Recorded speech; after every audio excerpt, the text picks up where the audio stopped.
ninka haddii uu naagtiisa isagoo xanaaqsan caayo uuna ku yiraahdo dhilla yahay xukunkeedu muxuu yahay?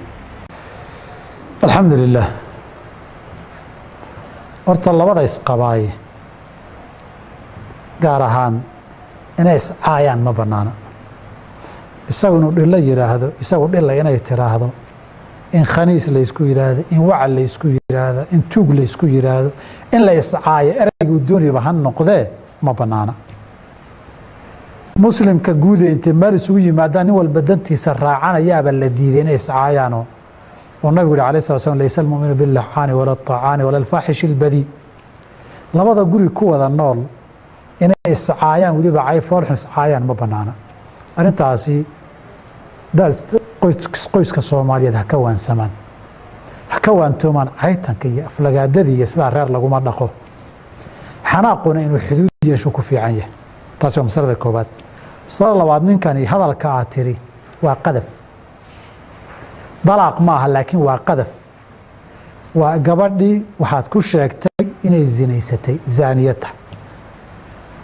qofka hadduu qof ku yidhahda zaaniyadna hadday xaas tahay laba khiyaar baa furan. iyada horta ka go'daa inay ku dacwaysato sharciga kugu dacwaysa iyo in kale.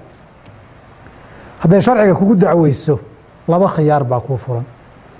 سورة النور أوائل كذا كل لو شيء بعد نقول والذين يرمون أزواجهم مرخاتينات كنتو أفر مرخاتينات كنتو ويد حد الزنا يكون واجبت يا مرخاتينات هينين وهذا الكاغس هذا كم وقاطه وحارتين ميتي وحناقي وهي حد القذف 80 جلدة أهباكو واجبي هدي أذن لعان قرين خيارك الله هذا كفر ربه وحين اللعان كشو وفرت إلهي يكون نارته inaad og tahay ood ku aragtay iyadoo dhilaysanaysa ood weliba taafraad tiraahdo walkhaamisatu anna lacnata allaahi calayhi in kaana min alkaadibiin hadday beentay tahay lacnad ilaahay ha kugu dhacda aad ku tiraahdo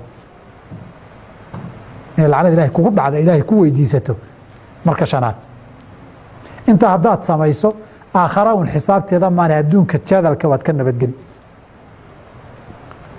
haddaad samaysay intaana guurkiina iyo reernimada way u dhammaan abadan. hadda adduunka labadiina ka soo hadhaan meel suuqin qaban maayo.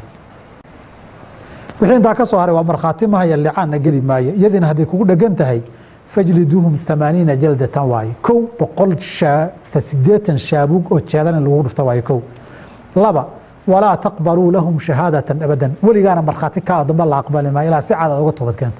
koob shaaha markhaatigaagu ma galo. warkiisoo maaha baxan baa lagu dhihi maxkamadda iyo gartiyaa timaadaba. dembigaad gashay intuu leeyahay weynankiisa fiiri. marka masaladaadu masalatul qadaf weeye.